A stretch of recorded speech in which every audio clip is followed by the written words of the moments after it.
صفحہ گیتی پہ ہدایت کا صحیفہ، یہ قرآن جو اس روئے زمین پر ہم سب کے لیے نازل ہوا ہے، صرف اور صرف اس لیے نازل ہوا ہے کہ ہم صحیح راستے پر رہیں، ہم ہدایت کے راستے پر رہیں۔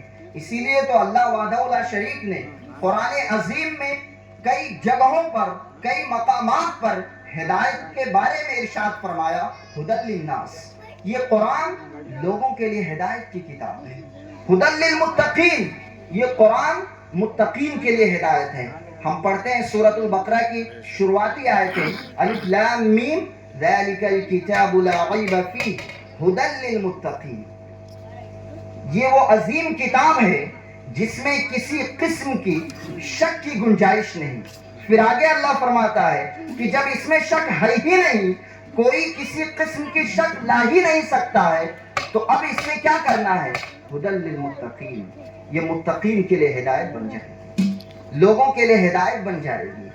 اس صفحہ گیتی پہ ہدایت کا صحیفہ اسلام کی تفسیر ہے قرآن مقدس۔ تو ہم قرآن کو سنیں بھی اور قرآن کو پڑھ کر سمجھنے کی کوشش بھی کریں، کیونکہ جو قرآن کو سنتے ہیں ان کے بارے میں بھی اللہ فرماتا ہے وَإِذَا قُرِئَ الْقُرْآنُ فَاسْتَمِعُوا لَهُ وَأَنصِتُوا لَعَلَّكُمْ تُرْحَمُونَ، کہ جب اس قرآن عظیم، اس بابرکت کتاب کی تلاوت کی جائے تو اسے غور سے سنا۔ یہ حکم ہے، ہم پر واجب ہے، کمپلسری ہے کہ جب کوئی قرآن کی تلاوت کرنے والا قرآن کی تلاوت کرے تو سامعین، آڈینس اسے غور سے سنیں۔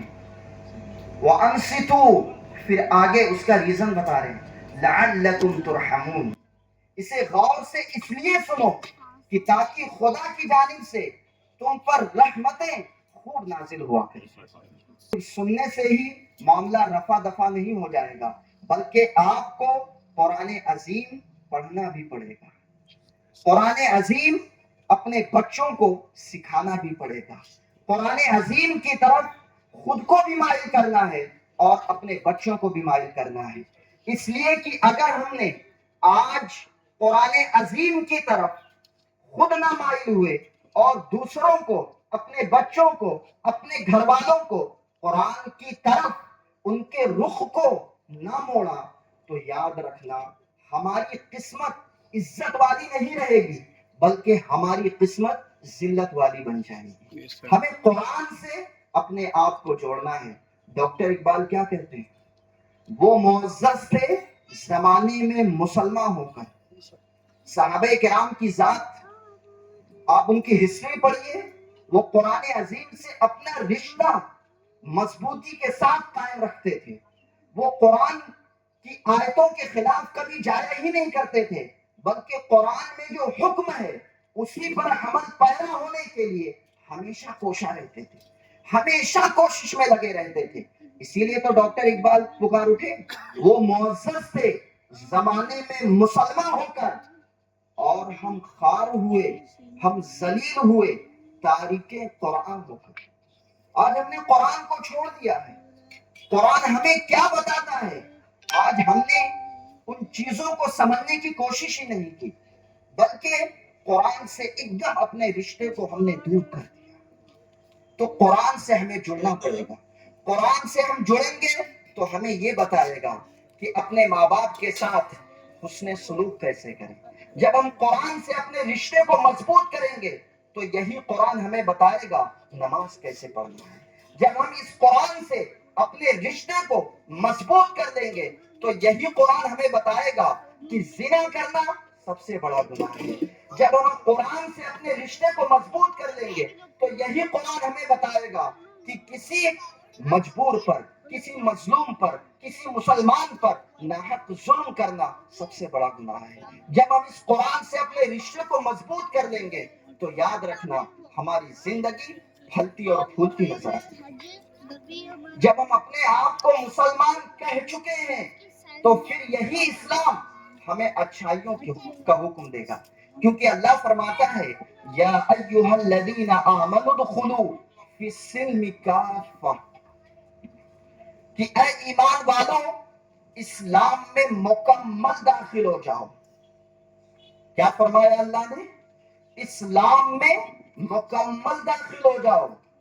اب آپ کے ذہن میں یہ سوال نہیں اٹھنا چاہیے، یہ اعتراض نہیں اٹھنا چاہیے کہ مولانا ہم تو یہ کام نہیں کر سکتے، ہمارے سے تو یہ کام نہیں ہو سکتا ہے۔ یاد رکھنا کہ جب ہم نے اپنے آپ کو مسلمان کہہ دیا ہے تو اسلام کا جو نظام ہے، اسلام کا جو قانون ہے، دستور اسلام کو اپنانا ہی پڑے گا، ورنہ ہم پکے مسلمان نہیں مانے جائیں گے، بلکہ ہم اس میں دغاباز ہیں، ہم اسلام کو دھوکہ دے رہے ہیں، اسلام کے طریقے سے پیچھے ہٹ رہے ہیں۔ تو ہم نے جب اپنے آپ کو یہ مان لیا ہے کہ ہم مسلمان ہیں تو اسلام جو کہتا ہے اسے مکمل طور سے عمل کرنا ہو۔ عزیزان گرامی وقار، اس قرآن عظیم سے اپنے رشتے کو مضبوط کرنا ہے۔ اللہ کے رسول صلی اللہ تعالی علیہ وسلم ارشاد فرماتے ہیں کہ اے لوگوں، تم کبھی گمراہ نہیں ہو سکتے، تم کبھی غلط راستہ اختیار نہیں کر سکتے جب تک تم دو چیزوں کو اپنے دامن سے وابستہ رکھو۔ وہ دو چیزیں کیا ہیں؟ ایک ہے قرآن اور ایک ہے سنت رسول صلی اللہ تعالی علیہ وسلم۔ یہ دو عظیم چیزیں ایسی ہیں کہ اگر امت مسلمہ ان دو چیزوں پر مکمل طور سے عمل پیرا ہو جائے تو یاد رکھنا کہ یہ امت مسلمہ کبھی بھی گمراہی کے راستے پر نہیں آ سکتی ہے۔ اور آج سے 1450 سال پہلے ہم سب کے آقا و داتا جناب احمد مجتبی محمد مصطفیٰ صلی اللہ تعالی علیہ وسلم اس امت کو یہ پیغام دے کر گئے کہ اگر تم اپنے بچوں کو غلط راستوں سے بچانا چاہتے ہو، اپنے بچوں کو فحش کے اڈوں سے بچانا چاہتے ہو، اپنے بچوں کو زنا کے اڈوں سے بچانا چاہتے ہو، اپنے بچوں کو غلط راستوں سے بچانا چاہتے ہو اور خود کو بھی بچانا چاہتے ہو تو یاد رکھنا اپنے بچوں کو 3 چیزوں کی وصیت کرو۔ بچپن میں اپنے بچوں کو 3 چیزوں کی تعلیم دو۔ وہ 3 چیزیں کیا ہیں؟ پہلی چیز قرآن۔ کیا فرمایا میرے آقا نے، ہم سب کے آقا نے؟ قرآن۔ اپنے خود بھی قرآن کی طرف آؤ اور اپنے بچوں کو قرآن سے جوڑو، پہلی چیز۔ دوسری چیز میری محبت اپنے بچوں کے دلوں میں ڈالو، اور تیسری چیز جو میرے گھر والے ہیں جن کو ہم بولتے ہیں عرف میں اہل بیت، ان کی محبت اپنے بچوں کے دلوں میں ڈالو۔ یاد رکھنا یہ اسلام کی 3 بیسک چیزیں ہیں، 3 بنیادی چیزیں ہیں کہ اگر ہم اپنے بچوں کو ان 3 چیزوں کی تعلیم دے دیں تو ہمارا بچہ کبھی بھی غلط راستہ اختیار نہیں کر سکتا۔ آپ اپنے بچے کو بھی اور اپنی بچی کو بھی ان 3 چیزوں کی تعلیم دو۔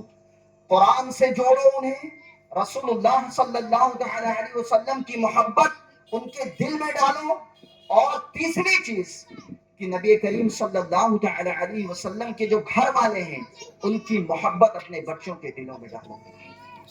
تو آخر یہ 3 چیزیں ہمیں کہاں سے ملیں گی؟ یہ 3 چیزیں ہم اپنے بچوں کو کیسے دے پائیں گے؟ بہت سارے اعتراضات قائم ہوتے ہیں کہ مولانا ہم تو اس لائق نہیں ہیں کہ اپنے بچوں کو قرآن سکھا سکیں، ہم تو اس لائق نہیں ہیں کہ اپنے بچوں کے دلوں میں صحیح طریقے سے عشق رسول ڈال سکیں ان کے دل میں، ہم تو اس لائق نہیں ہیں کہ ان کے دل میں نبی کریم صلی اللہ تعالی علیہ وسلم کے گھر والوں کی محبت ڈال سکیں۔ تو میں ان سب کو یہ پیغام دیتا ہوں کہ اپنے بچوں کو مدرسوں میں بھیجو۔ وہ مدرسہ تمہارے بچوں کو قرآن بھی اچھا پڑھنا سکھائے گا، وہ مدرسہ تمہارے بچوں کے دلوں میں عشق رسول بھی ڈالے گا، وہ مدرسہ تمہارے بچوں کے دلوں میں اہل بیت کی محبت کو بھی ڈالے گا۔ تو ضرورت اس چیز کی ہے کہ ہمارے یہ سماج میں، ہمارے یہ معاشرے میں ایک ایسا مدرسہ قائم ہو کہ جس مدرسے میں بچے اچھا قرآن پڑھنے والے بنے، بچوں کے دلوں میں عشق رسول پیدا ہو، کہ جب بچے اس واٹا دیو کی گلی میں جب گزرے تو غیر انہیں دیکھ کر یہ کہیں کہ یہ غلام مصطفیٰ جا رہا ہے، سبحان غیر اللہ، یہ دیکھ کر انہیں کہیں یہ تو نبی کریم صلی اللہ علیہ وسلم کا شہدائی جا رہا ہے۔ سبحان اللہ، لیکن آج ہمارے بچوں کا حال، ہمارے بچوں کی سچویشن اور ہماری بچیوں کی بھی سچویشن ایسی ہے کہ وہ جو نبی کریم صلی اللہ علیہ وسلم کے کیریکٹرز تھے، جو ان کے کردار تھے، جو ان کے اخلاق تھے، آج ان ساری چیزوں سے ہمارے بچے دور ہیں۔ حضرت فاطمہ الزہرا رضی اللہ تعالی عنہا کا جو کردار تھا، جو طریقہ تھا، جو سسٹم تھا، آج اس سسٹم سے ہماری مسلم سماج کی بچیاں دور ہیں۔ آج آپ دیکھیں بے حیائی عام ہو رہی ہے نا، بے پردگی عام ہو رہی ہے۔ آج ماں باپ کو بھی اس چیز کی فکر نہیں کہ ہماری بچیاں کس طریقے سے دوپٹہ اوڑھتی ہیں، کس طریقے سے اوڑھنی اوڑھتی ہیں، اس چیز کی فکر نہیں ہے۔ تو کیسے ہمارے گھروں میں دینی ماحول پیدا ہو سکتے ہیں؟ میں آپ کو بتاؤں، ایک بزرگان دین ہے، ایک بزرگ ہیں جن کا نام ہے امام غزالی رحمت اللہ تعالی علیہ۔ وہ عظیم بزرگ فرماتے ہیں کہ ایک دور ایسا آئے گا کہ لوگ دیکھیں گے کہ نبی کریم صلی اللہ تعالی علیہ وسلم کی ذات پر لوگ انگلیاں اٹھا رہے ہوں گے، حضور صلی اللہ تعالی علیہ وسلم کے خلاف بکواسیں کر رہے ہوں گے، ان کے خلاف باتیں کر رہے ہوں گے، لیکن کسی کی ہمت یہ نہ ہوگی کہ اس کے خلاف اپنی آواز کو بلند کر سکے، یہ ہمت نہیں ہوگی۔ اب وہ انتظار کریں کہ ان کے گھروں سے ان کی بچیاں، ان کی مائیں بے پردہ گھومیں گی اور انہیں احساس تک نہیں ہوگا۔ آج یہ ہو رہا ہے کہ نہیں؟ آج ہے نا ایسا؟ کسی کو احساس نہیں۔ قبر میں نبی کریم صلی اللہ تعالی علیہ وسلم کی ذات کے حوالے سے پوچھ لیا گیا، ہم کیا چہرہ دکھائیں، کیا چہرہ دکھائیں گے؟ اسی لیے ضرورت ہے کہ قرآن سے اپنے رشتے کو مضبوط کریں۔ قرآن جب پڑھیں گے تو قرآن میں آپ کی زندگی کے مسائل بھی حل ہوں گے اور ساتھ ہی ساتھ نبی کریم صلی اللہ تعالی علیہ وسلم کی محبت تمہارے دلوں میں بیٹھے گی۔ حضرت عائشہ صدیقہ رضی اللہ تعالی عنہ سلام اللہ علیہا سے کسی نے پوچھا کہ نبی کریم صلی اللہ تعالی علیہ وسلم کا اخلاق کیا تھا، ان کا کیریکٹر کیا تھا؟ تو حضرت عائشہ صدیقہ رضی اللہ تعالی عنہ نے فرمایا کہ ان کے بارے میں پوچھتے ہو، کیا قرآن کو نہیں پڑھا؟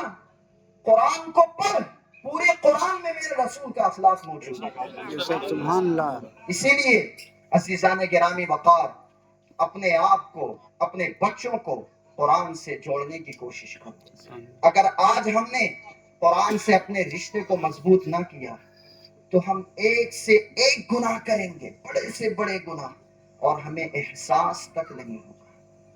آج تو کچھ لوگ اس بات پر تلے ہوئے ہیں کہ جس چیز کو اللہ نے حرام کر دیا ہے اس کو کسی نہ کسی طریقے سے حلال کرنے کی کوشش کر رہے ہیں۔